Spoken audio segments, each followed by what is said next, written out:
Okay, Math 9, here we go. We are continuing in our algebra journey. We are going to work on combining like terms. So what we're doing is we're moving up a step on our staircase of joy. The first step was what we did in video 18. Now we're on to video 19. So let's get after it. Here we go.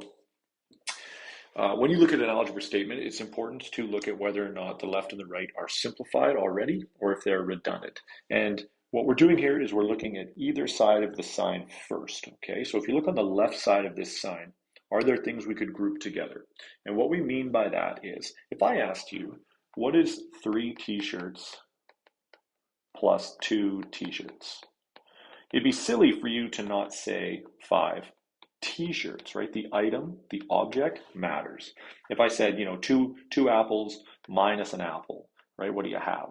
You have 1 apple, right? We're grouping things together. If I said, okay, well, what about 2 bananas plus 1 orange? Well, you can't say you have 3 of anything because they're not the same thing.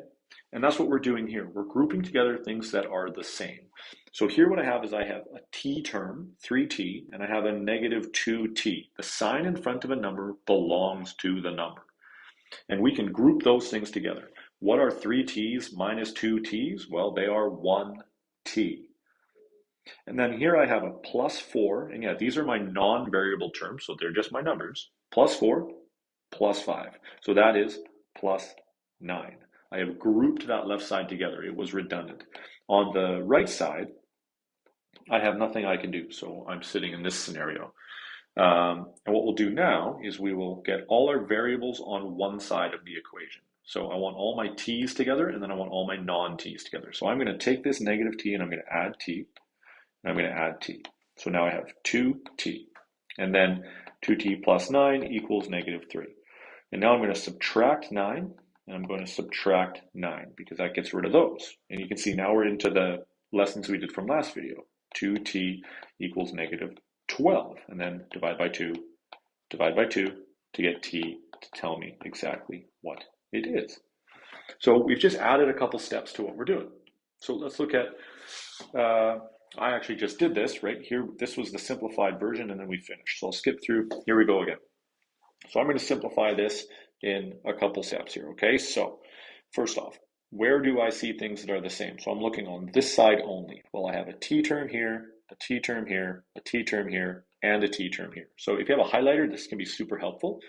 And then I have a non-t term and a non-t term. So I have 5 minus 3 is 2, plus 2 is 4, plus 2 is 6. So I have 6t, and then I have 3 minus 4 is minus 7 is negative 4, and that equals t plus 6.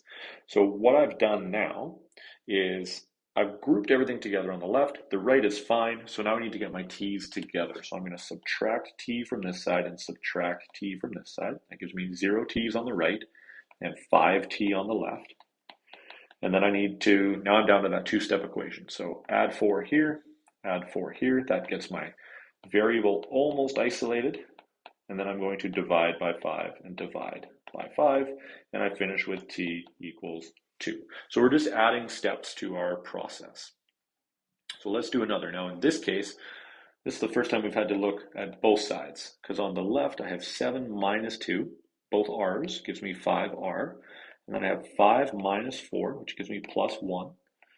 And then I have negative 4 plus 5, which gives me 1r, and then plus 2. So I've simplified both my sides, and now it's about eliminating from one side. So minus r, 0 r's on the right, 4 r's on the left, and then minus 1. So now I have 4r equals 1. And now remember, fractions are numbers too.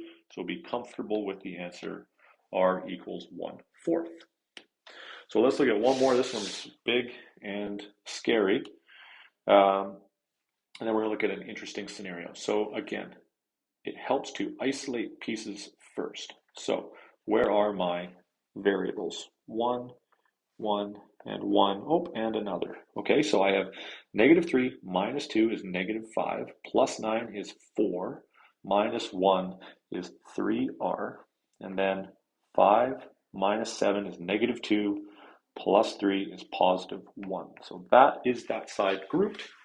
And then on the right, I have negative 12r minus 4r is negative 16. And then one more, so minus 17r, 13 plus 6 plus 7 is 26. So now it's about getting my r's together and my non-r's together. So add 17r, that gets me 0 on that side. Add 17r, and now I have 20r. And then I'm also going to go minus 1, because I don't want the 1 on that side, and minus 1. So we're going to subtract 1 from both sides, and we get 20r equals 25. And now my last step is divide by 20 to get rid of the 20, divide by 20. So we get r equals 25 over 20, which we can simplify to 5 over 4. So look back to your simplification of fractions for that step there.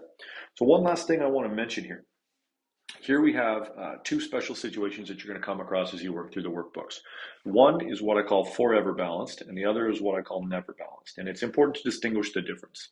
So let's see what happens if I do my work here. I group my terms. I get 3x plus 7x, so I get 10x. And then on this side, I get negative 2 minus 5 is minus 7. Now, you might look right away and go, hey, wait a second, those are exactly the same. And yeah, and if you did notice that, you could stop. But let's say you didn't. You're like, okay, I'm going to subtract 10x from both sides because you're on autopilot. You're just doing everything I tell you to do, right? And now you're at negative 7 equals negative 7. And you might pause there and go, wait a minute, those are exactly the same.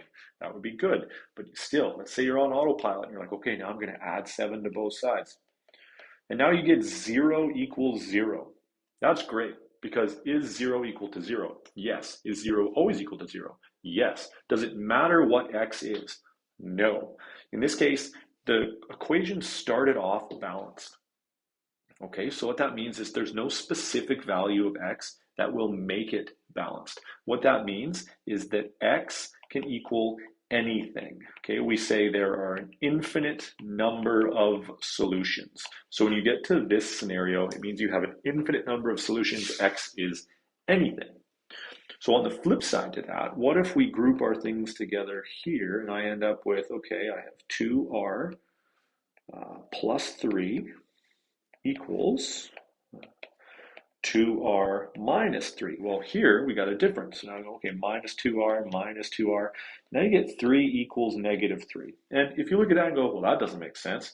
It doesn't. And if you were to subtract 3 from both sides, you would get 0 equals negative 6, which is not true and is never true. So it means there's no value for r that you can fill in that will ever make that true. So in this case, x is equal to nothing. We have no solution. Important, I say nothing. Nothing is not 0, okay? Nothing is nothing. There's no solution. It's a 0 with a line through it. That means no solution. Those are the two special cases. Keep those in mind as you work through the questions in 3.2, 3.3, because you will see some of that happening, and it's best to know the difference. So keep going into 3.3. I've broken it down into 3 separate videos because we're looking at brackets, decimals, and fractions. So look for 3 separate videos there and keep on algebraing.